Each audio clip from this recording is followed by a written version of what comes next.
Hi, my name is Amy Cohen Ephron. I want to tell you a very important story.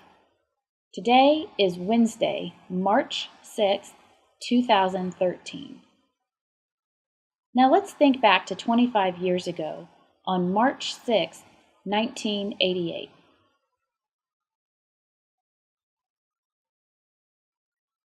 An event took place on this very important day called Deaf President Now, or DPN. It took place at Gallaudet University in Washington, D.C. DPN holds a very important place in history. All the deaf students, staff, teachers, alumni, and members of the community came together for 1 week, from March 6th to the 13th, to advocate for a deaf president at Gallaudet University. What is the basis for this story? Prior to March 6th, the campus was abuzz with anticipation of a new university president. It was learned that there were 3 candidates vying for the position. One was Dr. Elizabeth Zinser. She was a hearing person who lacked knowledge of sign language, deaf stories, history, and deafness.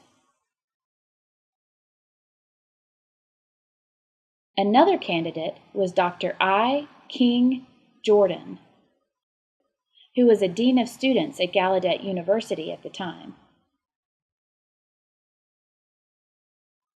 Then there was Dr. Harvey Corson,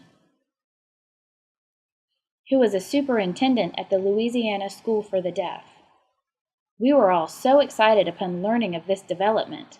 Now, with 2 deaf men and just 1 hearing woman as candidates for president of Gallaudet, maybe for the first time since Gallaudet opened its doors 124 years ago, and numerous hearing presidents since, a deaf president can finally be a reality.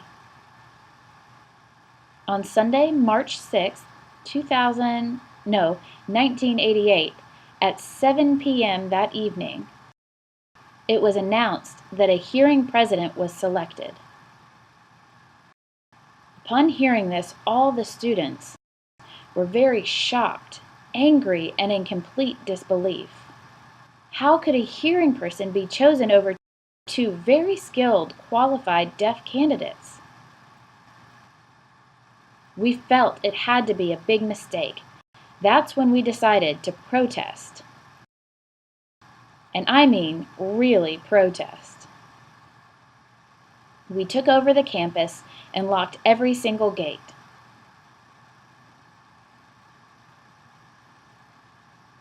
All classes were canceled, and the teachers and staff were barred from entering the campus. We took a stand with 4 demands. Only a deaf person should be selected president.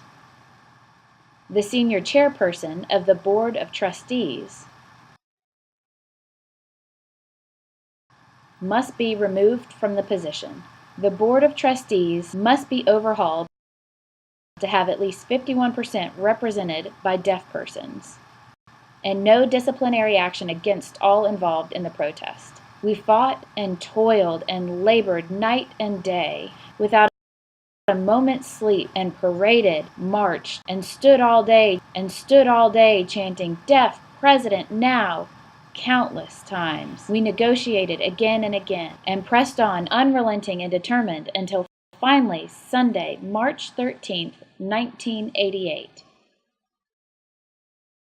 The board finally decided to give us a deaf president, Dr. I. King Jordan, to give us a deaf chairperson of the Board of Trustees, Dr. Phil Braven, and to give us a guarantee that the Board of Trustees will be overhauled to have at least 51% represented by deaf people, and also to not exact disciplinary action on us.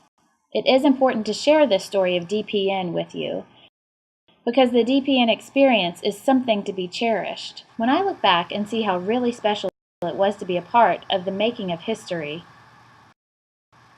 it leaves me emotional and awestruck. The experience enabled me to look within and be proud to be deaf. The protests helped me to believe in myself and know that I can be anything I want in life. I can become a school administrator, own a business, or have any job I want. We fought the good fight so that you, as deaf people, can have a better life. Please join me for the 25th anniversary of DPN. Thank you.